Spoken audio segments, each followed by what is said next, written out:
Hello student, তোমরা যারা ক্যালকাটা ইউনিভার্সিটির আন্ডারে সেমিস্টার 4-এর ছাত্রছাত্রী আছো এবং তোমাদের এইসি বাংলা অর্থাৎ কম্পালসারি বাংলা সাবজেক্টটা আছে, তোমাদের জন্য আজকের ক্লাসটা খুবই গুরুত্বপূর্ণ। আজকের ক্লাসে তোমাদের যেটা আলোচনা করব, তোমাদের সিলেবাসের মধ্যে রবীন্দ্রনাথ ঠাকুরের 6টি কবিতা আছে। তার মধ্যে প্রথম 3টে আমি আলোচনা অলরেডি করেছি। 4 নম্বর কবিতা হচ্ছে তোমার ন্যায়ের দণ্ড। আজকে এই কবিতার বিষয়বস্তু অর্থাৎ সারসংক্ষেপ নিয়ে আলোচনা করব এবং এখান থেকে গুরুত্বপূর্ণ 30টা এমসিকিউ প্রশ্নোত্তর নিয়ে আলোচনা করব। তোমাদের সিলেবাসে যে অরিজিনাল কবিতাটা আছে তোমরা একটু পড়ে নেবে, আমি তোমাদের দেখাচ্ছি, তোমরা স্ক্রিনশট করে নিতে পারো। কবিতাটা একটু পড়ে নেবে। যেমন তোমার ন্যায়ের দণ্ড প্রত্যেকের করে অর্পণ করেছে নিজে, প্রত্যেকের পরে দিয়েছে শাসনভার হে রাজাধিরাজ। এইভাবে কবিতাটা আছে। সে গুরু সম্মান তব সে দুরূহ কাজ, বলছে সে গুরু সম্মান তব সে দুরূহ কাজ। এইভাবে তোমরা কবিতাটা একটু পড়ে নেবে। আমি কবিতাটা আর পড়ছি না, তবে কবিতার বিষয়বস্তু বুঝে নাও। এখানে কি বলছেন রবীন্দ্রনাথ ঠাকুর এই কবিতাটিতে কবি ঈশ্বরের ন্যায়ের দণ্ডের কথা বলেছেন, যা তিনি প্রত্যেকের ওপর অর্পণ করেছেন। এর মাধ্যমে তিনি শাসনভার ও এক দুরূহ কাজের গুরু দায়িত্ব দিয়েছেন। কবি নতমস্তকে এই দায়িত্ব পালনের অঙ্গীকার করেছেন এবং ন্যায়ের পথে চলতে যেন কারোর প্রতি ভয় না পান সেই প্রার্থনা করেছেন ঈশ্বরের কাছে। যেখানে ক্ষমা দুর্বলতা সেখানে প্রয়োজনে কঠোর হতে পারার কথা বলেছেন কবি। ক্ষমা করা যেখানে দুর্বলতার কাজ, সেখানে কবি বলেছেন যে কঠোর যেন হতে পারেন তিনি। তার বাসনা, এটা রাসনা হবে না, তার বাসনা যেন তরবারির মতো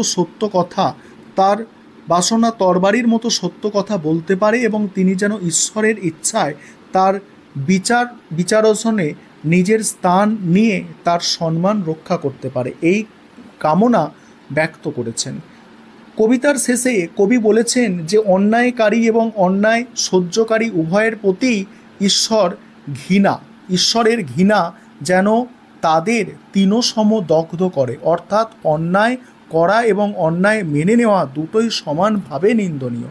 সংক্ষেপে কবিতাটি ডিভাইন জাস্টিস, সত্য ন্যায়ের পথে অবিচল থাকা, অন্যায়ের বিরুদ্ধে প্রতিবাদ এবং অন্যায়ের প্রতি ঘৃণা প্রকাশের বিষয় নিয়ে লেখা। এবারে গুরুত্বপূর্ণ এমসিকিউ প্রশ্নোত্তরগুলো দেখে নাও। প্রথম প্রশ্ন, ন্যায়ের দণ্ড আসলে কার? রাজাধিরাজের। তোমরা কবিতার মধ্যে দেখলে ন্যায়ের দণ্ড রাজাধিরাজ কাকে অর্পণ করেছেন? রাজাধিরাজ অর্পণ করেছেন জনগণকে। প্রত্যেকের ওপর রাজাধিরাজ কি দিয়েছেন? শাসন ভার দিয়েছেন। কবি কি শিরোধার্য করতে চেয়েছেন? এখানে অপশান গ সঠিক অ্যান্সার, অর্থাৎ ক এবং খ, দুরূহ কাজ এবং গুরু সম্মান। পরের প্রশ্ন আছে দেখো, রাজাধিরাজকে প্রণাম করে কবি কিভাবে তার কাজে শিরোধার্য করতে চেয়েছেন? বিনয় সংকল্প। রাজাধিরাজের কাজ মাথায় তুলে নিয়ে কবি কি প্রার্থনা জানিয়েছেন? কবি কাজকে ভয় না পাওয়ার প্রার্থনা জানিয়েছেন। তারপরে কি আছে দেখো, এরপরে কি আছে দেখো, কবি কাকে ক্ষীণ দুর্বলতা বলেছেন? কবি কাকে? ক্ষমাকে ক্ষীণ দুর্বলতা বলেছেন। সেখানে ক্ষমা ক্ষীণ দুর্বলতার মতো। সেখানে কবি কি প্রার্থনা করেছেন? নিষ্ঠুর হতে প্রার্থনা করেছেন। যেখানে ক্ষমা হচ্ছে দুর্বলতার মতো, সেখানে নিষ্ঠুর হতে বলেছেন। কবি কোথায় সত্য বাক্য বলতে সংকল্প চেয়েছেন? নিজের জিহ্বায়। পরের প্রশ্ন আছে, সত্য বাক্যকে কবি কিসের সঙ্গে তুলনা করেছেন? ধারালো খড়গোর সঙ্গে তুলনা করেছেন। পরের প্রশ্ন, রাজাধিরাজের বিচারাসনে নিজের স্থান করে নিয়ে কবি কি প্রার্থনা করেছেন? কবি প্রার্থনা করেছেন কি দেখো, কবি প্রার্থনা করেছেন রাজাধিরাজের মান রক্ষা করার। পরের প্রশ্ন আছে, ঘৃণার দ্বারা কার তৃণসম দহনের কথা কবি প্রার্থনা হিসাবে জানিয়েছেন? অ্যান্সারটা দেখো, অ্যান্সারটা হচ্ছে অপশান গ, উভয় ক আর খ। তৃণ শব্দটির অর্থ কি? তিনো শব্দটির অর্থ হচ্ছে, দেখো এখানে তোমাদের কত দাগের প্রশ্ন এটা দেখে নাও, 13 দাগের। তিনো শব্দটির অর্থ হচ্ছে ঘাস। পরের প্রশ্ন, তব তিনো যেন তারে ড্যাশ ডয়ে, তিনো সম দহে। পরের প্রশ্ন, শিরোধার্য শব্দটির অর্থ হচ্ছে এখানে সবকটি, শিরোধার্য শব্দের অর্থ। এবারে পরের প্রশ্ন, রাজাধিরাজ বলতে কবিতায় কাকে বোঝানো হয়েছে? ঈশ্বরকে বোঝানো হয়েছে। কবি নামিয়া তোমারে বলতে কি বোঝাতে চেয়েছেন? শ্রদ্ধা ও বশ্যতা স্বীকার বোঝাতে চেয়েছেন।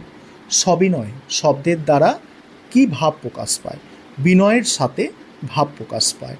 তব কার্যে যেন নাহি ডরি কভু কারে, এখানে তব কার্য বলতে কাজ বোঝানো হয়েছে। তব কার্য বলতে কি কাজ বোঝানো হয়েছে? দেখো অ্যান্সার হচ্ছে রাজাধিরাজের কাজ। ক্ষীণ শব্দটির বিপরীত অর্থ কী? ক্ষীণ শব্দটির বিপরীত অর্থ হচ্ছে শক্তিশালী। কবিতায় কবি কাকে রুদ্র বলে সম্বোধন করেছেন? রাজাধিরাজকে। যেখানে ক্ষমা দুর্বলতা, সেখানে কবি কেমন হতে চেয়েছেন? কঠোর হতে চেয়েছেন। তারপরে দেখো, রসনায় মম বলতে কবি কি বুঝিয়েছেন? রসনায় মম আমার জিহ্বায়। তারপরে সদ্বাক্য কিসের মতো জ্বলে ওঠার কথা বলেছেন। বাকি প্রশ্ন উত্তরগুলো তোমরা দেখে নাও।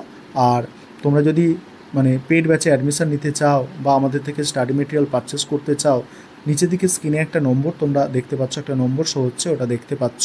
ওই নম্বরে যোগাযোগ করে স্টাডি মেটেরিয়াল পারচেস করতে পারো বা আমাদের পেড ব্যাচে অ্যাডমিশন নিতে পারো।